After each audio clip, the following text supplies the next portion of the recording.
गेल्या काही दिवसांपासून अमरावती जिल्ह्यात सर्वत्र आलेल्या चक्रीवादळ व अवकाळी पावसामुळे शेतकरी मोठ्या संकटात सापडलाय। या वादळी वाऱ्याने शेतीचं व घरांचं नुकसान, केळी, ज्वारी आणि कांद्याच्या पिकांचं प्रचंड प्रमाणात नुकसान झालंय। यामुळे स्थानिक शेतकरी हवालदिल झालाय। पिकांचं मोठ्या प्रमाणावर नुकसान झाल्यानं शेतकऱ्यांचं मोठं आर्थिक नुकसान झालंय। या नैसर्गिक आपत्तीमुळे झालेल्या नुकसानीची गांभीर्याने दखल घेत आज अमरावती लोकसभा मतदारसंघाचे खासदार बळवंत वानखडे यांनी तातडीनं बाधित गावांना भेट दिली। शेतकऱ्यांच्या बांधावर जाऊन त्यांनी नुकसानीची स्वतः पाहणी केली। शेतातील उद्ध्वस्त झालेल्या पिकांची अवस्था पाहून त्यांनी शेतकऱ्यांशी संवाद साधला आणि त्यांच्या व्यथा व अडचणी समजून घेतल्या। खासदार वानखडे यांनी यावेळी शेतकऱ्यांना धीर देत या कठीण परिस्थितीत शासन त्यांच्या पाठीशी खंबीरपणे उभा असल्याचं सांगितलं। या पाहणी दौऱ्यादरम्यान खासदार बळवंतभाऊ वानखडे यांनी जिल्हाधिकारी अमरावती सौरभ कटिया यांना महत्त्वाचे आदेश दिले। त्यांनी तहसीलदारांना सूचित केलं की वादळी वाऱ्यामुळे झालेल्या पीक नुकसानीचे तात्काळ पंचनामे करावेत। हे पंचनामे लवकरात लवकर पूर्ण करून बाधित शेतकऱ्यांना तातडीनं नुकसान भरपाई मिळवून देण्यासाठी प्रशासनानं कोणतीही कसर सोडू नये असे निर्देश त्यांनी दिले।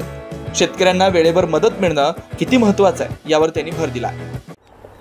जिल्ह्यात अनेक दिवसांपासून अवकाळी पावसाने आणि वादळाने धुमाकूळ घातला आहे आणि त्यामुळे जिल्ह्यात शेतीचं नुकसान, घरांचं नुकसान, जनावरांचं नुकसान हे सातत्यानं सुरू आहे।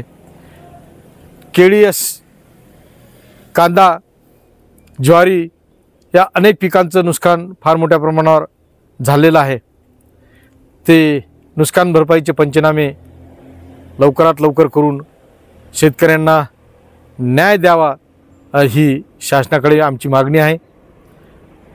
उद्या 21 तारखेला या संदर्भात ट्रॅक्टर मोर्चा सुद्धा काँग्रेस पक्षाच्या वतीनं जिल्हा अधिकारी कार्यालयावर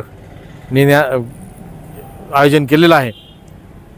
मी या निमित्तानं शेतकऱ्यांचं जे नुकसान झालं, आता पेरणीचे दिवस आहेत, लगेच पेरणी सुरू होणार आहे। अशा परिस्थितीत शेतकऱ्यांचं फार मोठं नुकसान झालं आणि ते नुकसान भरपाई देण्यासाठी शासनानं योग्य ती पावले उचलावे अशी मी शासनाकडे विनंती करतो। अशाच वेगवान घडामोडी पाहण्यासाठी आमच्या चॅनलला लाईक व सबस्क्राईब करायला विसरू नका।